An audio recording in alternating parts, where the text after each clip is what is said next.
Hello and welcome. Today I have an old or vintage bike, if you like. This one is probably about 50 years old. And when I get bicycles like this, to bring them back to be working, to be mobile, to normally go, normally turn, normally brake and shift gears if they have any gears, there are two extreme approaches to that job. First one is what is called restoration or proper restoration, and that is to try to get all the parts that are on the bicycle, original parts, back to the working order as best as possible at any cost. That approach often does not require a lot of expenses in terms of money for parts, because you are trying to preserve as many parts as possible, but it often takes a huge amount of time, and sometimes you need some special expensive tools to machine something, repair something, and so on. So it is generally the most expensive thing to do if a bicycle is in a very bad shape, but in terms of time. The other extreme is to get the bicycle back on the road as cheaply as possible, either in terms of saving time or saving money, depending on which one of those two is more critical to a person. And that gives you a wider range of options. You can simply replace parts that are broken, like if the rear derailleur is not in a very bad shape, you might not even try to attempt to fix or replace springs or anything. You just toss it and put on a new one or a second-hand one that works. So that can be very cheap in terms of both saving time and money. And depending on which one of those is more critical to you, you might spend more time trying to fix some part than sourcing a new or a second-hand one, or vice versa. But that is the principle. Now what I'm trying to do with this bicycle is somewhere in between those two extremes. My goal is to try to preserve it as much as possible, but to make it easily serviceable in the future, because this bicycle will not be in my city after I've made it to go.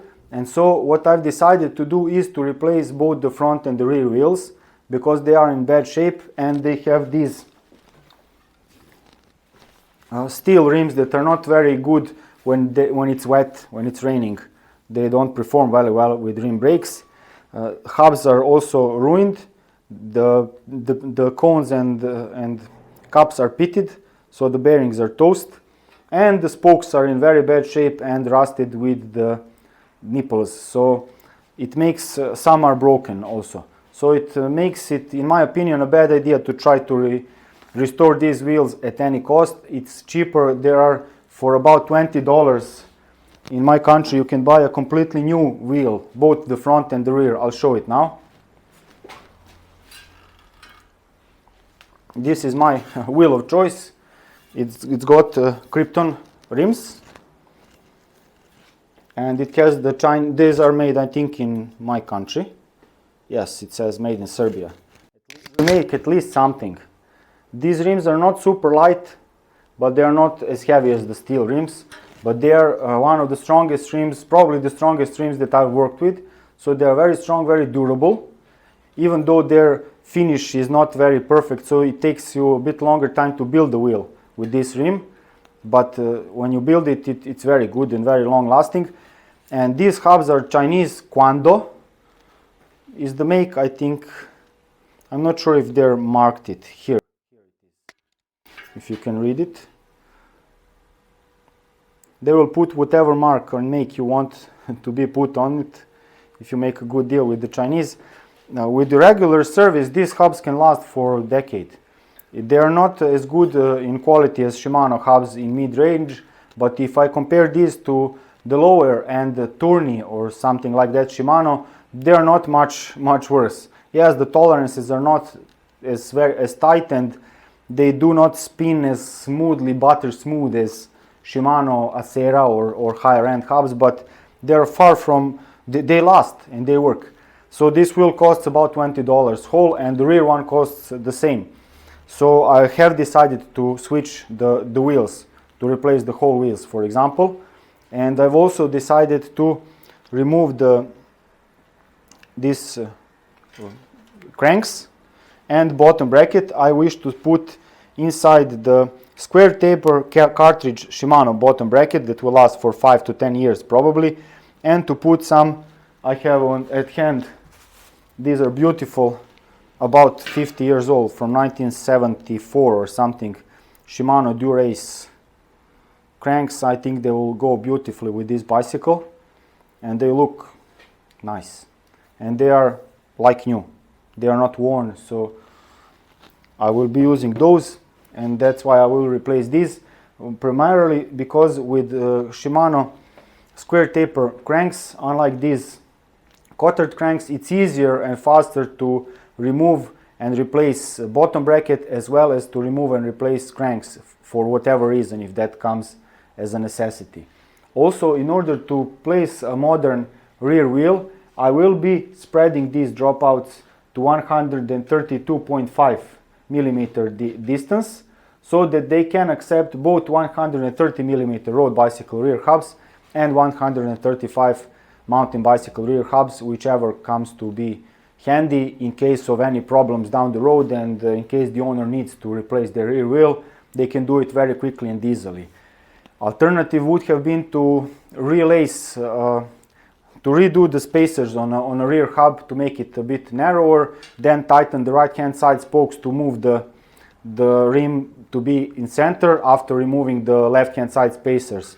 I cannot remove right hand side spacers of rear hubs because there is room for cassette and I cannot make it any shorter. So that would make a bit less balanced, less durable, less strong wheel, but it would allow me to not have to touch the frame. I generally don't really like touching the frames, I mean like doing anything to them permanently, but in this case I will do just that. I will expand this as I've shown and explained in my video. I'll try to make it pop up now using new parts on vintage bicycles. That is the video that explains some of these topics and problems, but here we have one practical example. I'll show a few other things.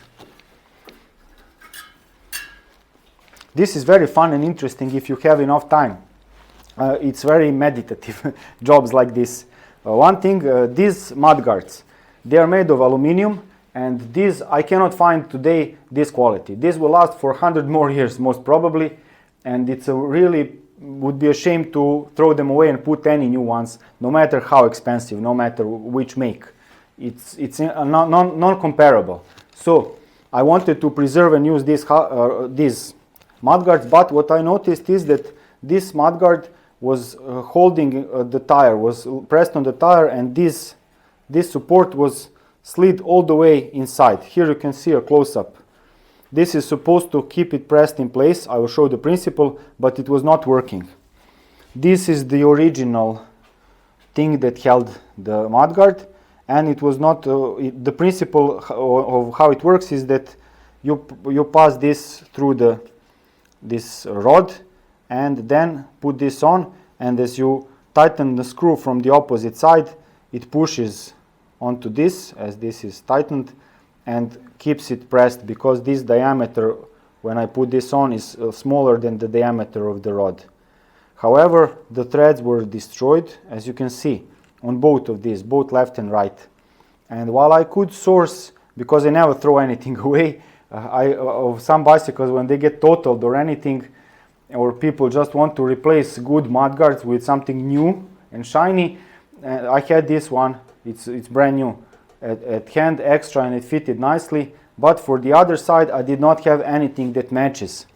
I had one that is a bit narrower but a bit wider, so I had to grind down the bottom side of that part, and I also had to make like 2 slots in this, because this one is a bit wider. So I cut, I'm not sure if it's visible on camera, I had to cut like 2 slots to make it go all the way, so that this outer section can press on this and hold it firmly, which is now the case. So now it's finally fixed, and that is something that generally I won't even say that it's unexpected with old bicycles, especially if you're trying to restore them more or less to the original state.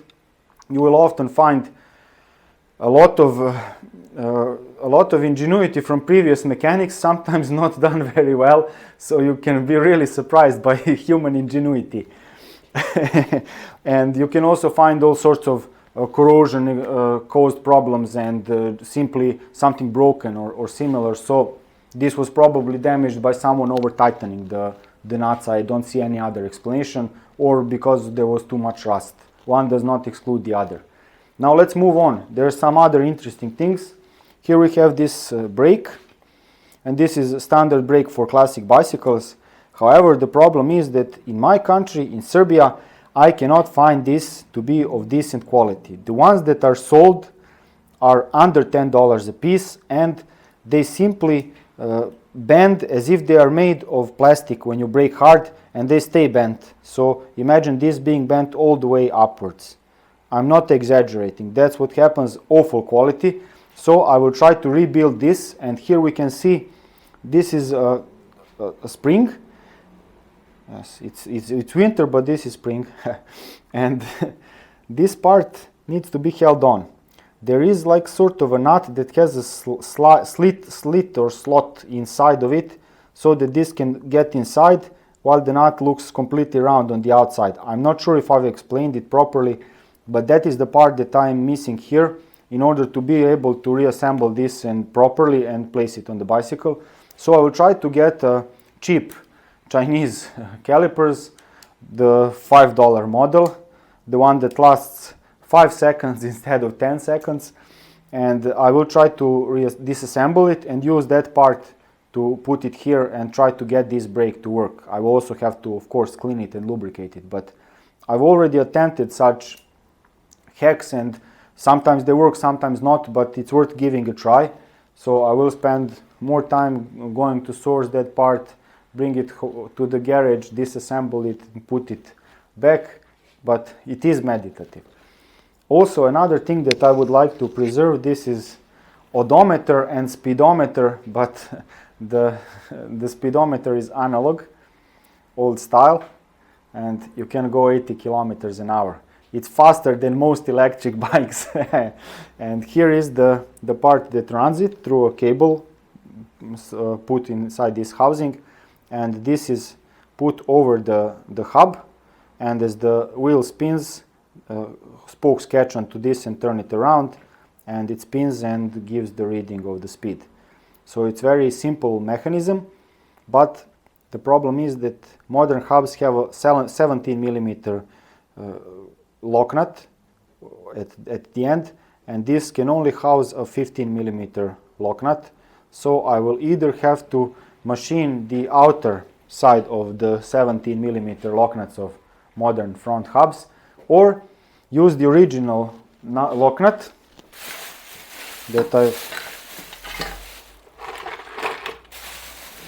I've put in a safe place to never find it on the wheel. I would also, the alternative would be to use the original lock nut, which has threads for the 8 millimeter axle, and the modern hubs have 9 millimeter axle on the front. So I will have to probably drill it and then try to chase the threads with the proper pitch for that kind of axle. So it's again a bit of machining, a bit of time and effort, but I think this is worth preserving. It's a beautiful piece of Yugoslav engineering. So the project is still going, and it's challenging. How do those motivators say there are no problems, only challenges? Well, this is I have a lot of challenges with this bike, but I'll get it. I hopefully will get it looking nice and up and running. So that's it for now. Moving on.